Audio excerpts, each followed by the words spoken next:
एक चोर था। कौन था? एक चोर था। अब लूटूंगा, अब आएंगे, अब शाम हो गई, नहीं आए। चोर को लगा कल आएंगे, पर ध्यान वही है, सांवले से हैं घुंघराले वाल, कृष्ण नाम कृष्ण कृष्ण। देखिए चोर अनजाने में ही कृष्ण का चिंतन करने लग गया, अनजाने में ही ध्यान करने लगा, जबकि ध्यान की कोई विधा सीखी नहीं। बस चोर का क्या काम है? चोरी करना। कृष्ण आएंगे, कृष्ण आएंगे करते करते भैया 10 दिन बीत गए। चोर ने प्रतिज्ञा कर ली कि अब जब तक नहीं आएगा मैं पानी नहीं पीऊंगा। अब पानी ना पिए, भूखा मरने लगा, पेड़ पर चढ़ा इंतजार करने लगा, पर जपे कृष्ण कृष्ण कृष्ण कृष्ण। तो भगवान देखो, आग होती है ना, जानकर छुओ या अनजाने में जलाएगी। जहर जानकर पियो, अनजाने में पियो मारेगा। ऐसे ही भगवान का नाम है। भाव कुभाव अनख आलसहूं, नाम जपत मंगल दिसि दसहूं। कोई भगवान का नाम भाव से जपे, कुभाव से जपे, भगवान का नाम तो कल्याण करेगा। जब पानी भोजन छोड़कर चोर कृष्ण कृष्ण जपा, तो भगवान ने जैसे उस चोर ने छटा बनाई, भीतर छवि बनाई, उसी छवि के कन्हैया आज गैया लेकर सच्ची मुच्ची जंगल में आ गए। और जैसे ही जंगल में आए, वही सोने की मुकुट, वही सोने की करधन, वेश कीमती, पूरा जंगल चमकने लगा उन हीरे जवाहरातों से। चोर को तो अब जान आई, दौड़ा दौड़ा गया, बोले ये तो अकेला आया है, कोई दूसरा है ही नहीं, इसे तो लूटना आसान। चोर ने देखा, हाँ बालक, तुम्हारा नाम कृष्ण है?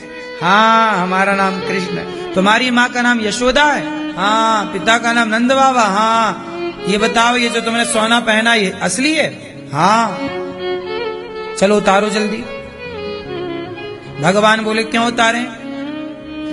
बोले हम चोर हैं, चोर। भगवान श्री कृष्ण तो उस बटलोई का प्रभाव एक दिन के लिए खत्म। अच्छा, पांचों पांडव खा चुके थे, लगभग 1 बज रहा था दोपहर का, और सबने खा लिया। तो द्रौपदी बाहर निकल कर देखी, अब तो कोई भूखा नहीं है। कहा कोई भूखा नहीं है। उसी क्षण द्रौपदी ने भोजन कर लिया और भोजन करके थोड़ा सा आराम करने लगी, लेटी थी। तभी 10,000 साधु आए और युधिष्ठिर से कहा हमें भूख लगी है। युधिष्ठिर को क्या लगा कि अभी द्रौपदी ने भोजन नहीं किया। उन्होंने कह दिया आप बैठिए, हम भोजन कराते हैं। संतों ने कहा जरा हम स्नान कर लें, तो वो स्नान करने चले गए। और युधिष्ठिर जी आए तो देखा द्रौपदी आराम कर रही थी। द्रौपदी से कहा क्यों, आपने भोजन कर लिया? हाँ हाँ हमने तो कर लिया। अरे 10,000 साधु आए हैं, नहीं उनको खवाया, श्राप देकर मार डालेंगे। अब धर्मराज युधिष्ठिर लकड़ियां समेटने लगे कि संत का श्राप से मरना उससे अच्छे यूं ही मर जाए। अब घर में आया अतिथि भूखा चला जाए, इससे अच्छा तो मर ही जाना चाहिए। देखिए क्या धर्म था, हमारे भारत की संस्कृति क्या थी। ये संस्कृति का परिचय है कि कोई अतिथि भूखा नहीं जाना चाहिए। कोई भूखा चला जाए उससे अच्छे हम मर जाएं। मर जाना अच्छा है, पर घर से कोई भूखा चला जाए ये अच्छा नहीं। लकड़ियां समेटने लगे।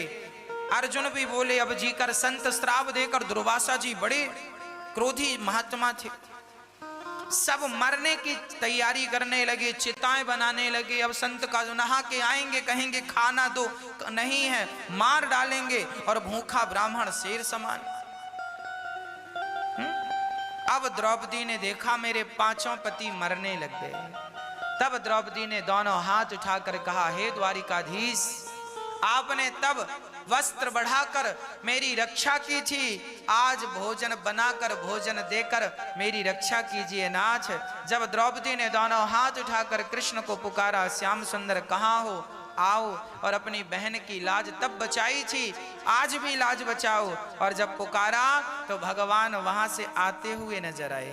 अरे द्वारिकाधीश आप आए? हाँ हाँ, हमारी बहना पुकारे और हम ना आए। भगवान बोले द्रौपदी बड़ी भूख लगी है, कुछ भोजन कराओ। द्रौपदी बोली 10,000 तो थे, 10,000 एक हो गए। आपको खिलाने की ताकत होती तो हम उन्हें ही खिला चुके होते, आपको कष्ट क्यों देते? प्रभु आप कृपा करो, हमें तो लगा आप भोजन लेके आएंगे। भगवान ने कहा द्रौपदी ये बताओ तुम्हारी बटलुई कहाँ है? वो मैंने खाकर धुल दी। कहाँ रखी है? तो उल्टी बटलोई धुलकर लोग बर्तन उल्टा रखते हैं, तो औंधा की रखा था। भगवान ने उसे पकड़ा और ध्यान से देखा तो पालक का एक साग का पत्ता लगा था। भगवान ने कहा द्रौपदी आप तुलसी का पत्ता भगवान को चढ़ाते, अच्छी बात है, चढ़ाना चाहिए। भगवान को तुलसी सा है, उसे और पतला करते हैं। मेरी माँ आप जब तक अपने आप को, और अभी आप इतने बड़े हैं, आप जरा छोटे बनिए और छोटे। प्रभु मैं आपके लिए, जमाने के लिए तो आप बड़े रहें, पर भगवान के लिए हनुमान जी लंका गए, बड़े बनकर नहीं गए। मशक समान रूप कपिधरी, और हनुमान जी लंका से राम जी के पास गए, वहां भी राम जी के पास बड़े होकर नहीं गए। अति लघु रूप पवन सुत लीन्हा, हनुमान जी छोटे बनकर गए। अर्थात भक्त तो सदा भगवान के सामने छोटा ही होता। छोटे बनो, कब बनोगे? तिनका बन जाओगे तो भगवान स्वीकार कर लेंगे। मैं कुछ नहीं हूं, मेरी औकात इस तिनके से ज्यादा नहीं है, प्रभु स्वीकार कर लीजिए। पत्रम तुलसी का पत्ता, मतलब तुलसी तिनके की तरह है, मैं तुलसी का पत्ता बन। 9वें अध्याय का 66वां श्लोक, सर्वधर्मान परित्यज्य मामेकं शरणं व्रज अहम त्वा सर्व पापेभ्यो मोक्ष इष्यामि मा शुचः। अर्थ क्या है? अर्थ यही है कि भगवान को क्या चढ़ाना है? भगवान को आप माला जपिए, भगवान का चिंतन कीजिए, भगवान से प्रेम कीजिए, जो भी करो। मैं रोटी बना रही हूं तो अपने बेटे के लिए बना रही। भगवान को पानी, गिलास उठाओ, तुलसी का पत्ता हो, पानी पिलाओ, और बड़े सुंदर कपड़े से भगवान का मुंह पोंछना चाहिए। मुंह पोंछ करके ये भोग लगाना है। ये नहीं कि दाल रोटी रखी भगवान के सामने रख दिया, खाओ तो खाओ, हम तो चली। ये तो ठीक नहीं है। भगवान को भाव से खिलाइए। हाँ, अरे हम आपके घर में जाएंगे और आप हमारे सामने लाके रोटियां रख दो, खाओ, हम खाएंगे क्या? अरे ऐसा, जब हमारे घर अतिथि आते हैं, हमारे गांव की परंपरा क्या होती है? कोई अतिथि आता है, पंगत लगती है। पंगत जानते हैं? पंगत लोग बेवकूफी करते हैं, करने दो, आप मत किया करो। लोग लड्डू फेंक रहे हैं, पेड़े फेंक रहे हैं, आप ऐसा व्यवहार ना करो। आप तो हाथ में रखो, खरीदो। आप बिहारी जी आए हैं तो 1 किलो पेड़ा खरीदो, खरीदो, पेड़ा अपने पास रखो। पैसा है दान पेटी में डालना है डालो, आपकी श्रद्धा है बिहारी जी के मंदिर में। और पेड़ा खोल कर अपने हाथ से यूं ही बिहारी जी को भाव से बुलाओ, बिहारी जी खाएंगे, वो प्रसाद हो गया, बस बात खत्म। बात समझ में आ गई? मैया, ओ मेरी मैया, हो गई पंचायत? हाँ, भगवान के चरणों में इतना प्रेम हो, भगवान से मिलने की इतनी उत्कंठा हो, जैसे एक माँ साल भर बाद अपने बेटे से मिलती है ना, तो गले लगाकर ना चाहे तो भी उसकी आंखों से आंसू आते हैं। हाँ या ना? एक बाप अपने बेटे से साल भर बाद मिलेगा तो ना चाहेगा तो भी गले लगाकर उसके आंखों से आंसू आएंगे। संसार के लिए आंसू बहा दिया और भगवान के लिए 2 आंसू भी नहीं जुड़े तुम्हारे पास। पूरी जिंदगी में एक बार जगन्नाथ जी गए और वहां भी आंसू नहीं बहाए तुमने।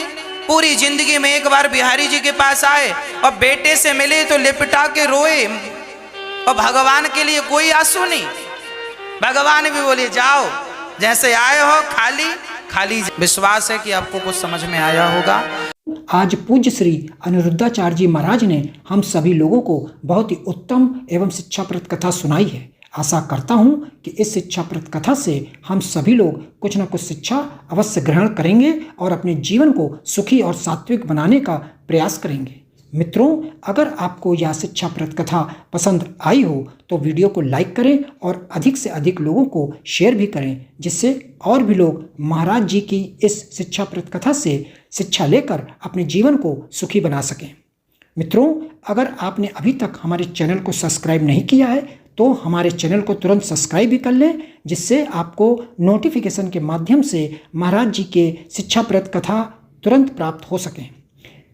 मित्रों, तो कल फिर किसी शिक्षाप्रद कथा के साथ आप लोगों के समक्ष प्रस्तुत होंगे।